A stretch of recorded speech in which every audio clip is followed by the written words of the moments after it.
Alright, this time the cold steel trail boss is going to get a workout with the custom-made sheath that I made myself.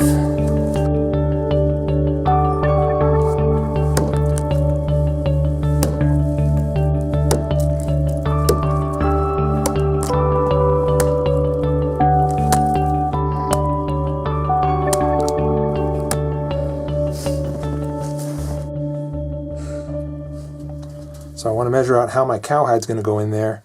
In order to do that, I need to figure out how long of a piece I want and the shape of it. So I just need to find the middle point of this. Take my Sharpie again.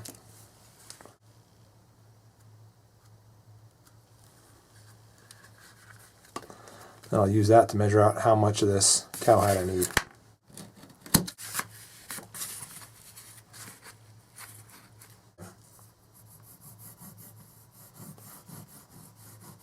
The only reason I used Sharpie before on the leather is because pencil just doesn't show up. Yeah, looks good. Now we got to get that cut to the inside and make sure it's just the right length.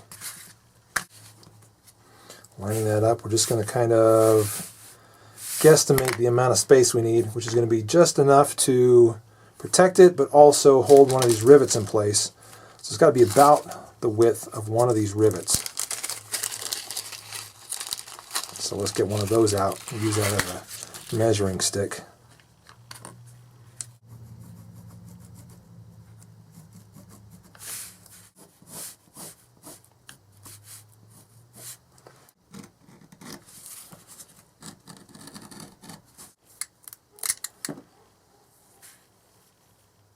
I think we're going to need to cut that angle just a little bit, but we'll work on that in a second. Let's just fold it over first and see.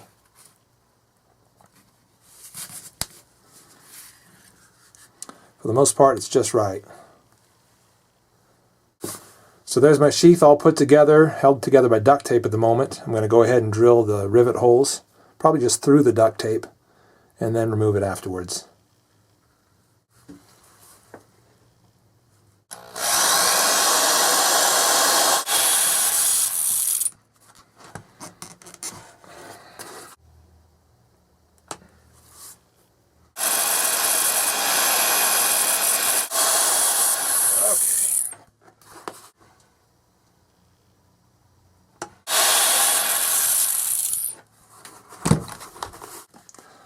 Three holes. Let's go ahead and rivet them up and just kind of check the fit.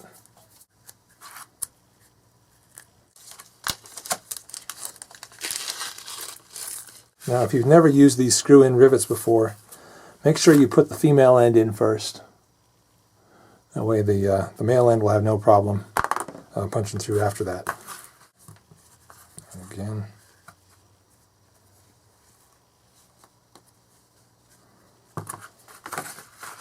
And we'll get this lined up. Okay, that's good. I got all those rivets in on the female side, so I'm going to go ahead and punch the male sides through. Screw them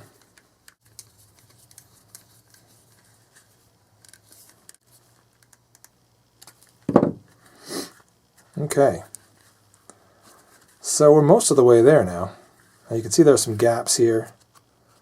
I could work on that and possibly fill this whole area in actually with some kind of sealant, and maybe even cover that up with some sort of I don't know, some sort of gum or whatever to really kind of seal this whole end. And that would be a nice finishing touch on both this one and the one that I made for the Trail Boss. And I'll probably get to that eventually. But structurally, this is basically there. The Collins axe fits in nicely. It's well protected with that edge butting up right against that cowhide. Cut a couple strips into here, and that flap will be perfect. Yeah, we're practically there. Let's get those cuts done and finish it up. So I just used a Sharpie and marked my little cut points along where that strap wants to line up. I'll use that as a guide to go ahead and make 3 cuts on this.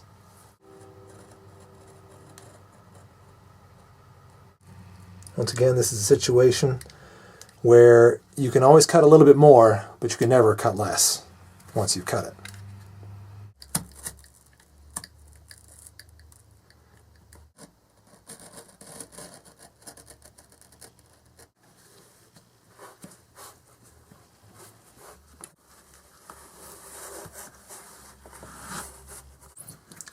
So it looks like it's going to fit through there just fine. Once I cinch that down and double it back onto itself, feed it back through that slot there. Yeah, now it's not going anywhere. Sweet, dude. All done. Except for one last thing. Let's go ahead and shorten this. Just give that a little cut right here, I think.